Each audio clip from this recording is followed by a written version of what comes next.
میرے اللہ تعالیٰ نے ہمیں جو یہاں پر جمع فرمایا ہے اس کا بنیادی مقصد یہ ہے کہ ہم سب کے سامنے علم کے فضائل آ جائیں، کہ جب علم کے فضائل ہمارے سامنے آئیں گے تو اس کو حاصل کرنا، اس پر عمل کرنا، اس کی دعوت دینا یہ ہمارے لیے کیا ہو جائے، آسان ہو جائے۔ اسی لیے حضور پاک صلی اللہ علیہ وسلم نے العلم نور کا، تو اس سے یہ بات پتہ چلتی ہے کہ علم روشنی ہے اور جہالت یہاں دے رہا ہے۔ حضور پاک صلی اللہ علیہ وسلم نے فرمایا کہ ایک عالم کی فضیلت عابد پر ایسی، ایک عالم کی فضیلت عابد پر ایسی ہے۔ ابو درداء رضی اللہ عنہ کی روایت ہے کہ حضور پاک صلی اللہ علیہ وسلم نے ارشاد فرمایا فضل العالم على العابد كفضل القمر ليلة البدر على سائر القوامر، کہ جس طرح تمام ستاروں، جس طرح چودھویں چاند کی فضیلت تمام ستاروں پر ہے، اسی طریقے سے عالم کی فضیلت عابد پر ہے۔ اور دوسری جگہ رسول صلی اللہ علیہ وسلم نے ارشاد فرمایا من يرد الله به خيرا يفقهه في الدين، کہ جس سے اللہ تعالیٰ محبت کرتے ہیں اس کو دین کی سمجھ دیتے ہیں، اور یہ علم قربانیوں سے حاصل ہوتا ہے۔ علم جو ہے اور علم حاصل کرنے کے لیے اللہ تعالیٰ ان لوگوں کو چنتے ہیں، سلیکشن ہوتا ہے عام انسانوں میں سے۔ اگر اللہ تعالیٰ ہر ایک کو چنتے تو ہر آدمی عالم بن جاتا، لیکن اللہ تعالیٰ نے علم حاصل کرنے کے لیے اپنے مخصوص خاص بندوں کو، اپنے چنندہ بندوں کو، سلیکٹڈ بندوں کو چنا ہے اپنے علم حاصل کرنے کے لیے۔ اور دنیاوی پڑھائی کے لیے، کالج کے لیے، یونیورسٹی کی پڑھائی کے لیے، اس میں اللہ تعالیٰ کی طرف سے کوئی چنندہ نہیں ہوتا، بلکہ یہ تو اپنی مرضی سے جاتے ہیں۔ لیکن علم حاصل کرنے کے لیے کیا بتایا کہ یہ اللہ تعالیٰ کے چنندہ بندے ہوتے ہیں، ان کو اللہ تعالیٰ اپنی طرف سے چنتے اور ان سے کام لیتے، اور جس سے اللہ تعالیٰ محبت کرتے ہیں اس کو دین کی سمجھ دیتے۔ تو یہ اللہ تعالیٰ کا بڑا احسان ہے۔ اور خود اللہ تعالیٰ نے قرآن مجید میں ارشاد فرمایا ثم اورثنا الکتاب الذین اصطفینا من عبادنا، پھر ہم نے ان کو اپنی کتاب کا وارث بنایا، ان لوگوں کو جن کو ہم نے اس کے لیے چنا۔ تو یہ، اور جب طالب علم علم دین حاصل کرنے کے لیے آتا ہے تو فرشتے اس کے پیروں کے نیچے اپنے پروں کو بچھاتے ہیں۔ کیوں بچھاتے؟ اس لیے بچھاتے ہیں کیونکہ اس کے ادب کے لیے، اس کی محبت میں، مثال کے طور پر دنیا میں اگر کوئی بڑا منسٹر آ رہا ہے یا کوئی سی ایم آ رہا ہے تو اس کے لیے لال کارپیٹ بچھایا جاتا ہے کہ اس کے استقبال کے لیے، اس کے ادب کے لیے، محبت کے لیے۔ تو اسی طریقے سے علم دین حاصل کرنے کے لیے اللہ تعالیٰ نے فرشتوں کو پر بچھانے کے لیے مقرر کیا۔ اسی لیے ایک شاعر نے کیا خوب کہا ہے اے باد صبا کچھ تو ہی بتا مہمان جو آنے والے ہیں، اے باد صبا کچھ تو ہی بتا مہمان جو آنے والے ہیں، کلیاں نہ بچھانا راہوں پر ہم پل کے بچھانے والے ہیں۔ تو اللہ تعالیٰ نے علم دین حاصل کرنے کے لیے لوگوں کو، طلبہ کو چنا اور اس کی فضیلت بھی بیان۔ حضرت ابو ہریرہ رضی اللہ عنہ کیسا علم حاصل کیا کہ جو ہے کھانے کے لیے کچھ نہیں، پہننے کے لیے کچھ نہیں، اور اس حالت میں علم حاصل کرتے۔ سب سے پہلا مدرسہ حضور پاک صلی اللہ علیہ وسلم نے جب مکہ سے ہجرت کر کے مدینہ چلے گئے تو سب سے پہلا مدرسہ قائم کیا مسجد نبوی، اس کا نام اصحاب صفہ رکھا گیا۔ صفہ کے معنی چبوترے کیا ہے؟ تو کم و بیش کتابوں میں ان کی تعداد 70 بتائی جاتی ہے۔ اور یہ صحابہ ایسے تھے کہ انہوں نے اپنے علم دین حاصل کرنے کے لیے اپنی زندگی وقف کر دی، کہ ساری زندگی علم حاصل کرنے کے لیے لگا، کھانے کے لیے کچھ نہیں، پہننے کے لیے کچھ نہیں۔ ایک مرتبہ تو حدیث پاک میں آتا ہے کہ ایک دودھ کا پیالہ پیش کیا گیا تو 70 صحابوں کے لیے وہ کافی ہو گیا۔ دودھ کا پیالہ 70 صحابوں کے لیے کیا ہو گیا؟ کافی ہو گیا۔ حضرت ابو ہریرہ رضی اللہ عنہ کے پاس آخر میں آیا تو حضور پاک صلی اللہ علیہ وسلم نے ان سے کہا کہ ابو ہریرہ پیو، تو تو آپ نے پیا اور آپ سیر ہو گئے. پھر حضور صلی اللہ علیہ وسلم نے اسے کہا کہ اے ابو ہریرہ پیو، پھر آپ نے پیا. پھر تیسری مرتبہ حضور صلی اللہ علیہ وسلم نے کہا کہ اے ابو ہریرہ پیو، پھر آپ نے پیا. کہ کہا کہ بس حضور صلی اللہ علیہ وسلم میرا پیٹ بھر چکا. تو پھر آخر میں آپ صلی اللہ علیہ وسلم نے پیا اور یہ دودھ ختم ہوا. تو یہ برکت اللہ تعالیٰ نے ایسے رکھی تھی صحابہ کے اندر، اور حضور صلی اللہ علیہ وسلم نے ان کو ایسے تیار کیا کہ یہ صحابہ جب تیار ہوئے تو انہوں نے اپنے علم کو لے کر ساری دنیا میں گئے. تمام صحابہ کے اندر تین چیزیں تھیں. جتنے صحابہ تھے ان تمام کے اندر تین چیزیں تھیں. ایک تو علم حاصل کرتے تھے، دوسرا اس پر عمل کرتے تھے، اور تیسرا اس کی دعوت دیتے تھے. یہ صحابہ کے اندر عام چیز. علم بھی حاصل کرتے تھے، عمل بھی کرتے تھے، اور اس کی دعوت بھی دیتے تھے. اور علم کیسا کہ اس پر حضرت ابو بکر رضی اللہ عنہ کے بارے میں آتا ہے کہ آپ نے سورہ بقرہ 2.5 سال میں پوری مکمل کی. 2.5 سال سورہ بقرہ مکمل. کیسا کہ ایک ایک آیت کو لیتے اور اپنی زندگی میں اس کو عمل میں لاتے، اس طریقے سے. اور حضور صلی اللہ علیہ وسلم نے ارشاد فرمایا من خرج فی طلب العلم فهو فی سبیل اللہ حتی یرجع، کہ جو کوئی علم دین حاصل کرنے کے لیے نکلتا ہے یہاں وہ اللہ تعالیٰ کے راستے میں یہاں تک کہ وہ گھر لوٹے. تو علم دین حاصل کرنے کے لیے نکلنا یہ اللہ تعالیٰ کے راستے میں نکلنا ہے. اور علم دین کا حاصل کرنا یہ ہر مسلمان مرد اور عورت کا فرض ہے. اور طالب علم کی مثال معتکف کی طرح ہے کہ ایک طالب علم نے نیت کیا کہ میں علم حاصل کرنے کے لیے جاؤں گا تو اب اس کا ثواب شروع ہو گیا.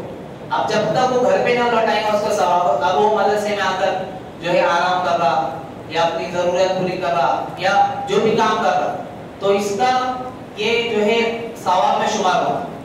جس طرح معتکف ہے کہ کسی نے اعتکاف کی نیت کی تو اب اس کا ثواب شروع، اب اس میں وہ آرام کر رہا اور اپنی ضرورت سے فارغ ہو رہا تو اب وہ ثواب میں نکل لیں. اور اصحاب صفہ جو تھے ان کا وقت ایسا مدرسے کی طرح متعین نہیں تھا جیسا ابھی مغرب سے عشاء ہے، عصر سے عشاء ہے، عصر سے مغرب، اسی طریقے سے نہیں، بلکہ اصحاب صفہ کا وقت کیا تھا کہ 24 گھنٹے اپنی زندگی کو وقف کرتے تھے. 24 گھنٹے. اور حضرت ابو ہریرہ رضی اللہ عنہ کے بارے میں آتا ہے کہ ان کا معمول تھا کہ روزانہ 12,000 مرتبہ استغفار پڑھتے. کتابوں میں لکھا ہے کہ عصیان کی وجہ سے نسیان پیدا ہوتا ہے. عصیان کی وجہ سے، عصیان یعنی نافرمانی، نافرمانی کی وجہ سے بھولنا، نسیان یعنی بھولنا، یہ پیدا ہوتا ہے. اور تو اس کی وجہ سے گناہوں سے اپنے آپ کو بچانا. اور مداخل علم کی 3 راستے بتائے. مداخل علم کی 3 راستے بتائے. کیا؟ آنکھ، کان اور زبان. آنکھوں کی حفاظت، کیونکہ اگر آنکھوں کی حفاظت نہیں ہوگی تو اس کا اثر دل پر پڑے گا. تو آنکھوں کی حفاظت سب سے پہلے. دوسرا یہ کہ جو ہے کانوں کی حفاظت، کانوں سے جو ہے کسی کی غیبت سننا، گالیوں کو سننا، بری باتوں کو سننا، تو اس سے اپنے آپ کو بچانا. اور تیسرا زبان کی حفاظت. یہ لایانی باتیں علم کو ایسا کھا لیتی ہے، لایانی باتیں علم جو ہم نے حاصل کیا یا اس کو ایسی طرح کھا لیتی ہے جس طرح جو ہے ایک میٹھی چیز ہے اس پر اگر کوئی مکھی آ جائے تو مکھی کس طرح علم کو میٹھی چیز کو کھاتی ہے، اس طریقے سے لایانی باتیں یہ علم کو کھا لیتی ہے. تو یہ تینوں چیز کی حفاظت، اس سے علم حاصل ہوگا. اور علم حاصل ہوتا ہے قربانیوں سے. علم حاصل ہوتا ہے قربانیوں سے. عربی کا ایک مشہور مقولہ ہے العلم بعضه حتى تؤتيه كله، کہ علم اس کو بعض نہیں دے گا یعنی کچھ نہیں دے گا، کچھ نہیں دے گا حتى تؤتيه كله، جب تک کہ وہ اپنا سب کچھ اس کو نہ دے. کہ پوری محنت اور مشقت اور پورے جو ہے توجہ، پورا دھیان اپنے علم حاصل کرنے کے لیے اس نے وقف کر دیا، لگا دیا، اب اس کو علم اپنا بات نہیں. اب طلبہ کیا کرتے؟ سستی کرتے. حالانکہ سستی ہم کو علم دین حاصل کرنے میں اگر سستی رہیں گی تو علم کیسے حاصل ہو؟ ہر چیز کے لیے محنت. اگر آدمی کو کھانا کھانا ہے یا گاڑی چلانا ہے یا کوئی دوسرا کام کرنا ہے اس کے لیے بھی اس کو کیا کرنا پڑتا ہے کہ اس میں حرکت کرنی پڑتی ہے، اس میں کچھ نہ کچھ مجاہدہ ہوتا ہے. تو علم دین حاصل کرنے کے لیے وہ علم جو اللہ تعالیٰ کا علم، وہ علم جو قرآن کا علم، تو علم کو حاصل کرنے کے لیے آدمی کو کتنی محنت کرنی چاہیے. تو اسی لیے علم کو حاصل کرنے کے لیے محنت بھی ضروری ہے اور دعا بھی. اور اگر کوئی گنہگار ہے تو اس کو علم حاصل نہیں ہو. اگر علم حاصل ہو گیا، اگر وہ بہت ذہین ہے تو وہ علم نہیں رہے گا بلکہ معلومات رہے گی. علم اگر آپ علم نفع والا ہے تو طالب علم کو عمل پر کھڑا کرے. علم نفع والا ہے تو طالب علم کو کس پر کھڑا کرے گا؟ عمل پر. اگر علم نفع والا نہیں ہے تو اس کو عمل پر کھڑا نہیں کرے گا بلکہ علم جو ہے دماغ تک محفوظ رہے گا کہ اس کو معلوم ہے یہ جو ہے یہ کتاب ایسی ہے، قرآن کا ترجمہ یہ ہے، یہ فلاں ہے، یہ قوانین ہے، یہ جو ہے اس کے قاعدے ہیں، لیکن دماغ تک محفوظ رہے. حالانکہ دل کا اصل راستہ، اصل جگہ کیا ہے؟ دل. علم کا اصل جگہ کیا ہے؟ دل. اگر دل گندا ہوگا، دل میں جو ہے غیبت ہوں گی، برائیاں ہوں گی تو علم حاصل نہیں ہو سکتا.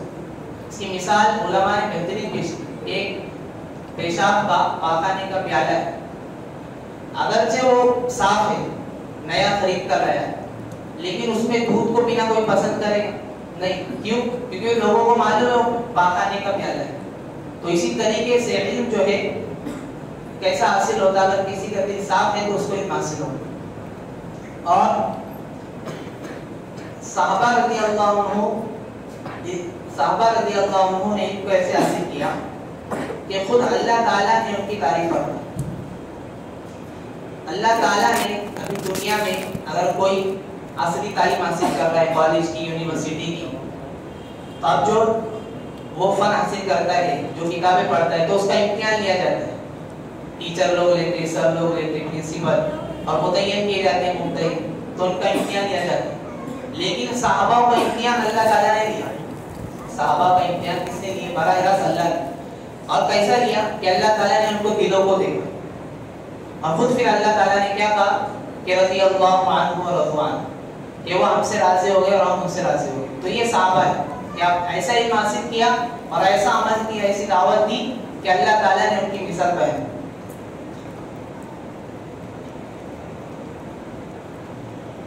اور پھر امام شافعی رحمۃ اللہ علیہ کا واقعہ لکھا ہے کتابوں کہ یہ بچپن میں چھوٹے تھے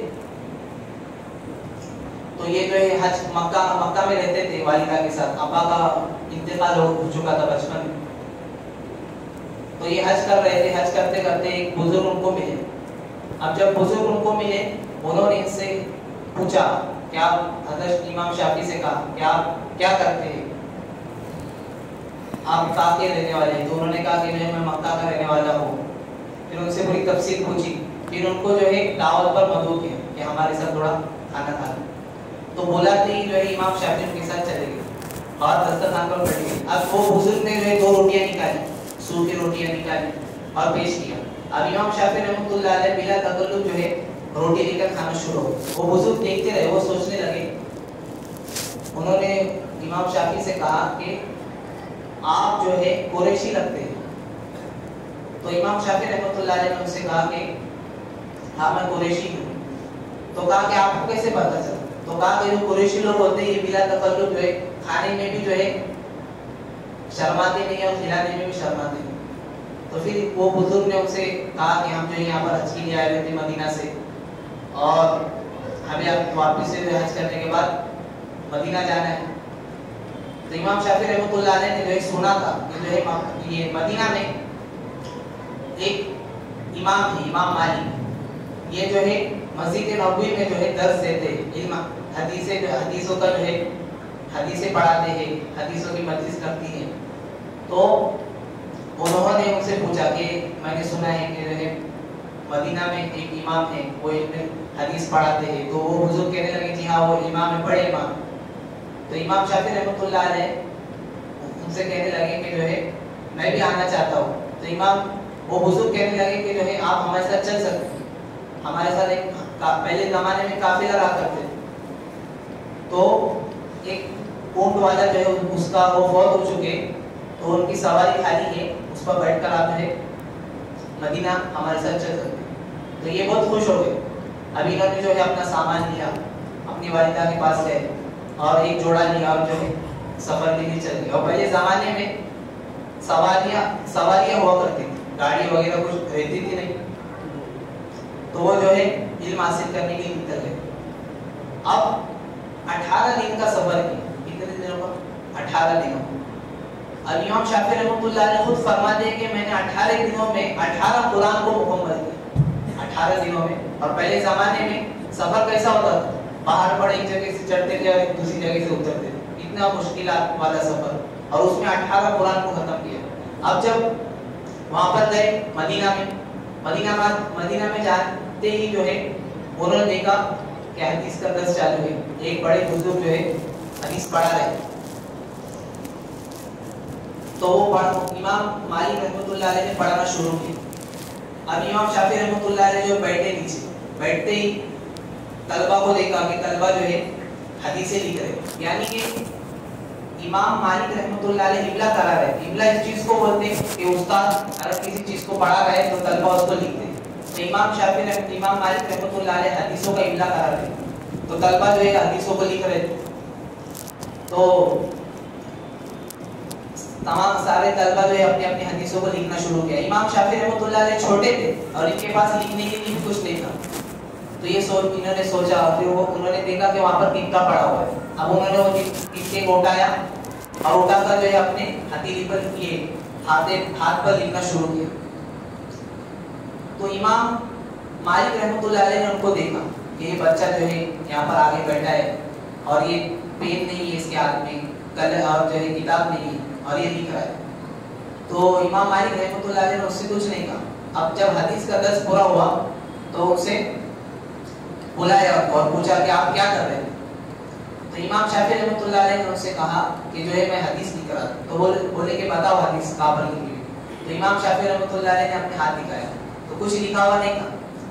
تو امام مالک رحمۃ اللہ علیہ بڑے ناراض ہو گئے اور کہنے لگے کہ آپ جو ہے حدیث کا مذاق اڑا رہے ہیں. تو امام شافعی رحمۃ اللہ علیہ نے کہا کہ میں مذاق نہیں اڑا رہا ہوں.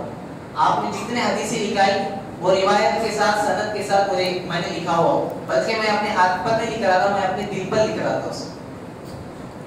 تو امام مالک رحمۃ اللہ علیہ نے کہا کہ پڑھو سناؤ حدیث. تو امام شافعی رحمۃ اللہ علیہ نے پہلی حدیث سے شروع کر کے پوری 100 حدیثیں روایت کے ساتھ اور سند کے ساتھ سنائی. تو امام مالک رحمۃ اللہ علیہ بڑے خوش ہوئے اور ان کو پھر دعوت، گھر پر دعوت، اور پھر ان کا علمی سفر شروع ہوا. جب امام شافعی رحمۃ اللہ علیہ بڑے ہوئے تو اللہ نے ان سے بڑا دین کا کام لیا. تو یہ جو علم حاصل ہوتا ہے یہ قربانیوں کے ساتھ حاصل ہوتا ہے. ایک مرتبہ امام شافعی رحمۃ اللہ علیہ نے امام احمد بن حنبل کو اپنے گھر پر دعوت دی. اب جب دعوت دی اور امام شافعی رحمۃ اللہ علیہ کے جو بیٹیاں تھی انہوں نے امام احمد بن حنبل کا بڑا نام سنا کہ بڑے عالم ہیں اور بڑا دین کا کام انہوں نے کیا ہے. تو جب گھر پر بلائے تو امام احمد بن حنبل آئے اور جو ہے دعوت ہوئی. تو امام احمد بن حنبل نے جو ہے خوب پیٹ بھر کر کھایا، پیٹ بھی صاف کر. اب امام شافعی رحمۃ اللہ علیہ نے ان کو کھانا بھی کھلایا اور رات میں جو ہے رکنے کے لیے کہا کہ آپ ہمارے ادھر جو ہے قیام کریں اور پھر صبح چلے جائیں. اب ان کے لیے جو ہے پیالہ بھی منگایا تھا کہ تہجد میں اٹھے اور تہجد میں اٹھ کر نماز پڑھے. ایسا پیالہ بھی رکھ دیا اور سو گئے. اب جب دوسرے دن امام شافعی رحمۃ اللہ علیہ امام مالک نماز کے لیے چلے گئے تو ان کی بیٹیاں آئے رہی اور دیکھا کہ پیالے میں پانی ویسا ہی. تو یہ بڑی حیران ہوئی. اس لیے حیران ہوئی کہ انہوں نے سوچا تھا کہ یہ بڑے عالم ہیں لیکن انہوں نے تہجد بھی نہیں پڑھی اور کھانا بھی پیٹ بھر کر کھایا. تو انہوں نے جو ہے امام شافعی رحمۃ اللہ علیہ سے شکایت کی کہ جو ہے یہ لگتا نہیں کہ یہ بڑے امام ہیں، انہوں نے پیٹ بھر کر کھانا کھایا. حالانکہ اللہ والے جو رہتے ہیں ان کا کھانا بھی کم ہوتا ہے، سونا بھی کم ہوتا ہے. انہوں نے تو پیٹ بھر کر کھایا اور جو سو گئے سیدھا فجر میں اٹھے. تو امام شافعی رحمۃ اللہ علیہ کو شکایت کی. امام شافعی رحمۃ اللہ علیہ نے امام احمد بن حنبل کو بلایا اور کہا کہ ہم نے ایسا سوچا تھا کہ آپ کم کھانا کھائیں گے اور پھر جو ہے تہجد میں اٹھیں گے، لیکن آپ تو تہجد میں بھی نہیں اٹھے، کھانا بھی دبا کر کھایا اور کسی کا فجر میں اٹھ گئے. تو امام احمد بن حنبل نے کہا کہ میں نے کھانا، جب میرے سامنے کھانا لایا گیا تو کھانے میں اتنی نورانیت تھی کہ میں اپنے آپ کو روک ہی نہیں پایا. میں نے سوچا یہ کھانا مجھے زندگی بھر کب میسر ہوگا, اس کے لیے میں نے کھانا کھایا. اب جب میں نے کھانا کھایا, جب میں لیٹنے کے لیے جو ہے آرام کرنے لگا, تو اتنے مسائل میں نے حل کر دیے. حالانکہ میں سویا نہیں, صرف لیٹتے لیٹتے میں نے کئی مسائل فجر تک, تہجد تک حل کی. اب جب تہجد کا وقت آیا تو میرے ذہن میں آیا کہ ابھی میں نے اتنے مسائل حل کیے, اب اور تھوڑے مسائل باقی ہیں. تو میں نے تہجد بھی نہیں پڑھی, وضو کی حالت میں فجر تک جو لیٹے رہے اور اپنے مسائل کو حل کیا. تو یہ علم ہے, علم بڑی قربانیوں کے ساتھ حاصل ہوتا ہے. تو سب کریں گے انشاءاللہ. اللہ تعالیٰ عمل کی توفیق. مولانا منظور صاحب مدرسے کا سارا نظام بتائیں گے.